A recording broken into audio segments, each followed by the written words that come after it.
UK 12న white paper release చేసింది.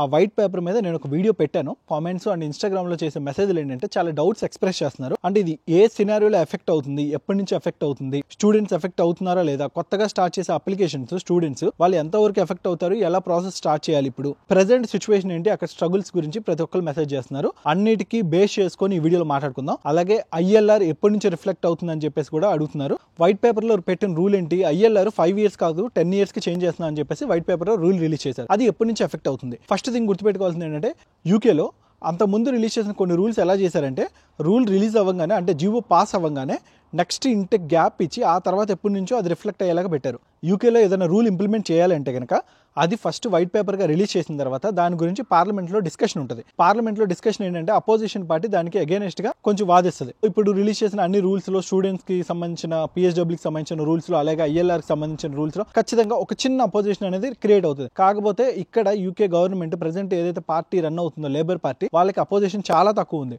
So దానివల్ల ఇప్పుడు ఏదైతే వైట్ పేపర్లో రూల్స్ మెన్షన్ చేశారో ఆల్మోస్ట్ 99% అవన్నీ రిఫ్లెక్ట్ అయ్యే ఛాన్సెస్ ఎక్కువ ఉన్నాయి. మెయిన్ అపోజిషన్ ఎక్కడి నుంచి వస్తుందంటే స్టూడెంట్ వీసాల గురించి వస్తుంది. స్టూడెంట్ వీసాల్లో ఫర్ ఎగ్జాంపుల్ పిఎస్డబ్ల్యూ వీసా ఏం చేశారంటే 2 years నుంచి 18 months కి కట్ ఆఫ్ చేశారు. 6 months మైనస్ చేశారు. ఇప్పుడు ఆ 18 months పెట్టడం వల్ల స్టూడెంట్స్ చాలా మంది ఆలోచిస్తూ ఉంటారు, యూకేకి రావాలా వద్దా అనే ఒక డైలమాలో పడతారు. దానివల్ల ఏంటంటే స్టూడెంట్ వీసాలు కొంచెం రెడ్యూస్ అయ్యే ఛాన్సెస్ ఉంది. లాస్ట్ కొన్ని ఇయర్స్ నుంచి స్టూడెంట్స్ వీసా మీద, అంటే వాళ్ళు యూనివర్సిటీ కట్టే వీసాల మీద 12 billion ఆల్మోస్ట్ అమౌంట్ అనేది జనరేట్ అవుతుంది. సో ఇప్పుడు వీళ్ళు కనుక స్టూడెంట్ వీసాని ఇలా ఇబ్బందులు పెడితే గనక అది డ్రాస్టిక్ గా కిందకు పడే ఛాన్సెస్ ఉన్నాయి. ఈ ఒక్క సినారియోలో మాత్రం అపోజిషన్ కొంచెం స్ట్రాంగ్ గా వినిపిస్తుంది. బట్ రిమైనింగ్ ఐఎల్ఆర్ వీటిలో మాత్రం పెద్దగా అపోజిషన్ అయితే లేదు. ఆల్మోస్ట్ పెట్టిన రూల్స్ ఆల్మోస్ట్ అన్ని కూడా రిఫ్లెక్ట్ అయ్యే ఛాన్సెస్ ఎక్కువ ఉన్నాయి. But let's see what will happen in the future. Student visa చాలా మంది స్టూడెంట్స్ ఇప్పుడు అప్లై చేస్తున్నారు నెక్స్ట్ ఇంటెక్ దగ్గరలో ఉంది, సెప్టెంబర్ ఇంటెక్ 2025. అప్పటికి ఈ రూల్స్ అన్ని ఎఫెక్ట్ అవుతాయా లేకపోతే ఏంటి సినారియో అని చెప్పేసి అడుగుతున్నారు. సో చెప్పాను కదా, ఒక రూల్ పెట్టిన తర్వాత అది ఇమీడియట్ గా ఎఫెక్ట్ అయ్యే ఛాన్సెస్ ఉన్నాయి, ఇమీడియట్ గా కాకుండా కొంచెం టైం తీసుకొని ఎఫెక్ట్ చేసే ఛాన్సెస్ కూడా ఉన్నాయి. అంటే ఈ నెక్స్ట్ ఇంటెక్ ఎఫెక్ట్ అవుతుందా, ఆ నెక్స్ట్ ఇంటెక్ ఎఫెక్ట్ అవుతుందా అనేది మనకు చెప్పలేం. కాకపోతే ఇక్కడ స్టూడెంట్స్ పరంగా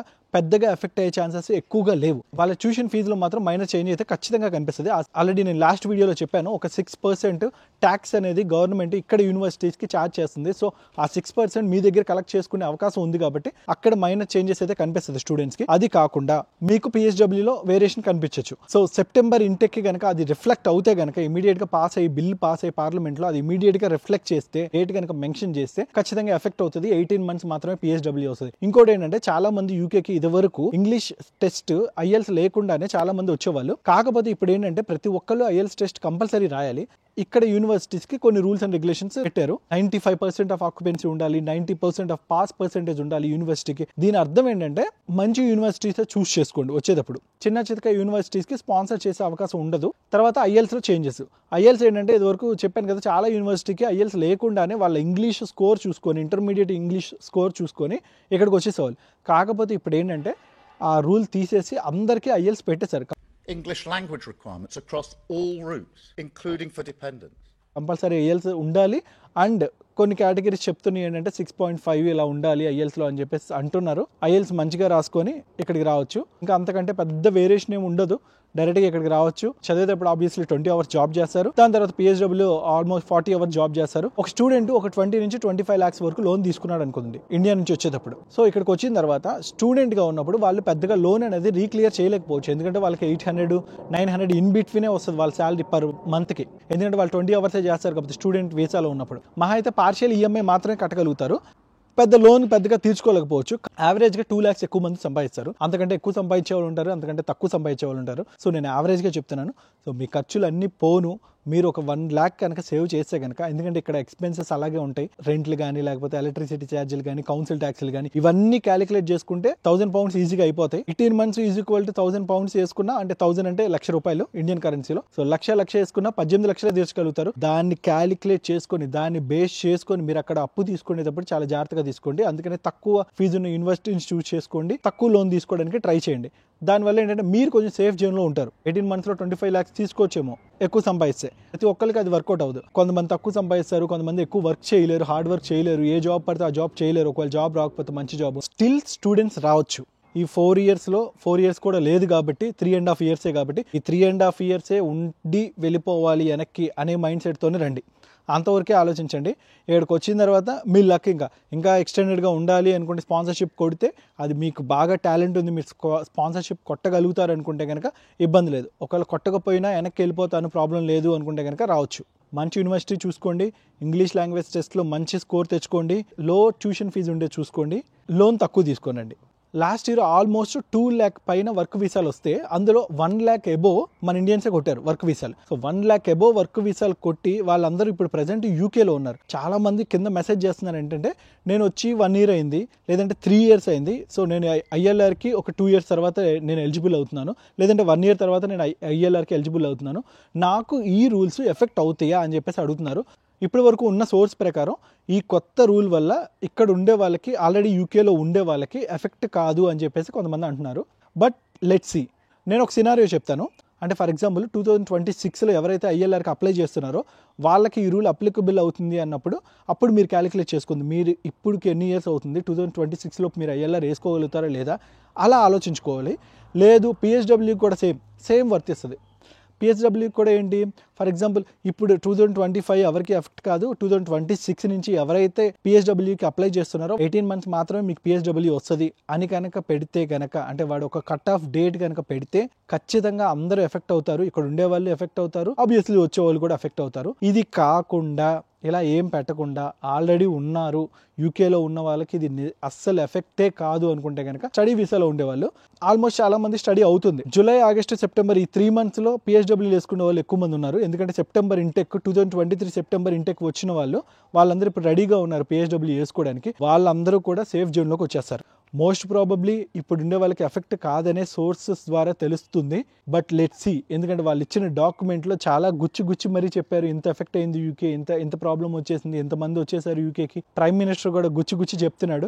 జస్ట్ ఒక 2-3 weeksలో మనకు క్లారిటీ అనేది వచ్చేస్తుంది. ఐఎల్ఆర్ 5 to 10 years అయింది కదా, దీని ఎఫెక్ట్ ఎలా ఉంటుందంటే ఫర్ ఎగ్జాంపుల్ 38,700 మినిమం శాలరీ పెట్టారు దానికి.